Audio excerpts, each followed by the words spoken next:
निलेश राणेंचा विजय झालाच आहे, फक्त मताधिक्य किती आहे याचीच उत्सुकता राहिली आहे, असं शिवसेना उपनेते संजय आंग्रे म्हणाले। मालवणी शिवसेना मेळाव्यात आंग्रे काय म्हणाले पाहूया।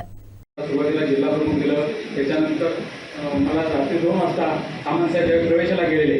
त्यावेळी साहेबांनी फोन केला की दत्ता सामंत साहेब प्रवेश करायला आले आहेत, तर तुमचं काय म्हणणं आहे? तर साहेब, दत्ता सामंत ज्यावेळी आपल्या पक्षात प्रवेश करतील त्यावेळी आपला पक्ष 60% शिवसैनिका होईल, त्याच्यामुळे त्यांना प्रवेश द्यायलाच पाहिजे। तर त्यांना आम्ही जिल्हा प्रमुखपद दिलं होतं, त्यावर तुमचं म्हणणं काय आहे? तर साहेब, जिल्हा प्रमुख तुम्ही त्यांना दिला आणि मला नुसतं शिवसैनिक जरी समजा ठेवला तरी मी समाधानी आहे। तुमचा फक्त आशीर्वाद माझ्या पाठी पाहिजे। दत्ता सामंत निलेश राणे साहेब आमच्या पक्षात आले म्हणजे आपण 100% शिवसेना प्रत्येक घरापर्यंत पोहोचवणार, एवढी मी तुम्हाला ग्वाही देतो। आणि त्याच्यामुळे ते म्हणाले ठीक आहे, एवढं तू बोलला, तुला मी आता प्रमोशन देतोय आणि तुला उपनेता पद करतोय, तू आज उद्या सकाळी बस आणि मुंबईत ये।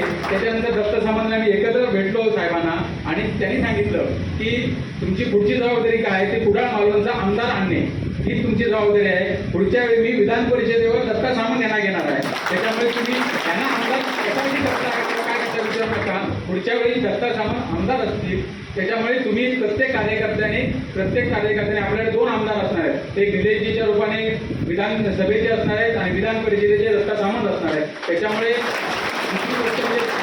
राणे साहेब खासदार आहेत, त्याच्यामुळे फंडाची किंवा निधीची आपल्याकडे कुठेही काही कमी पडणार नाही। सत्ता 100% आपलीच येणार आहे।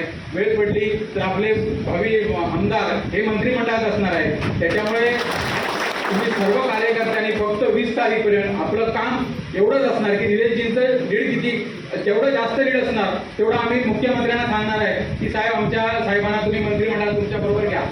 तर त्याच्यामुळे प्रत्येकाने लीड किती मिळणार, निलेशजी आपण 100% निवडून येणारच आहात, निवडून येण्याबद्दल कुणाचं दुमत नाही आहे, पण लीड किती असणार आहे?